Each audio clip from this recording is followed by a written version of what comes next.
निकाचित अंग को यहाँ समझा रहे हैं स्वामी। कर्म प्रोसेस संते, जो भी संसार में सुख दुख है कर्म के परवश है।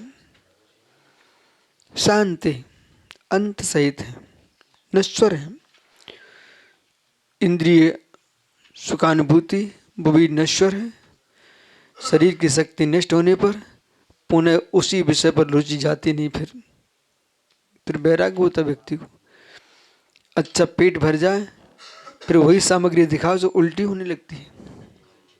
ठीक है, भूखे पेट में कुछ भी छपा रहा सब ले लेते हो और थोड़ी देर बाद हुई कैसा द्रव्य दे रहा है। तो जो भी सुख दुख है संसार के कर्म परवश, एक कर्म के परवश हैं।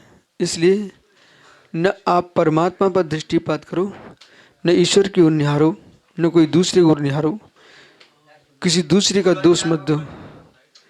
कर्म प्रोसेस शांति दुखी रंध्र, जो दुख से युक्त है, अधि शांति मिश्रतम कर्म प्रोसेस शांति। कभी जीवन में दुखी नहीं होना बेटा, है ना? यस, क्यों नहीं होना? सुख दुख कर्म का वश है और कर्म हमारी आत्मा का स्वभाव नहीं है। इसलिए शांति हमारी आत्मा का स्वभाव है।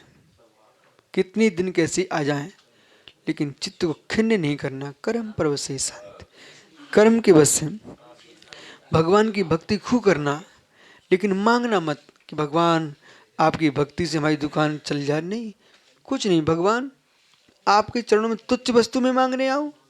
मैं तो आत्म शांति आपके पास आया हूँ। ये भिखारी बन के नहीं आया हूँ, भक्त हूँ। पुण्य होगा अपने आप समय बदल जाएगा और विश्वास मानो समय बदलता है। दुख निरंतरितोदय, दुख जो है ना दुखों से अंतरितोदय, तो मिश्रित और पाप बीजे। कर्म क्या है? पाप के बीज इंद्रिय सुख हैं। सुनो देखो, कल हमने प्रवचन किया था शाम को, पढ़ लीजिए। पाप बीज सुखे नास्ता, तो ये दुख क्या लिखा? पाप के कारण, पाप बीज, बीज नहीं कारण। सुखी इंद्रिय सुख, दुख नहीं है, पाप के बीज हैं, दुख के कारण हैं।